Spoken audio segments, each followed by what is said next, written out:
জড়িত সকলো কাৰ্যত আপোনাৰো অৰিহণা আমাৰ দৰকাৰ।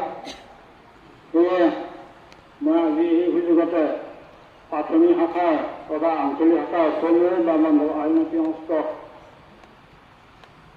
অধিৱেশন ভাগিত সকলো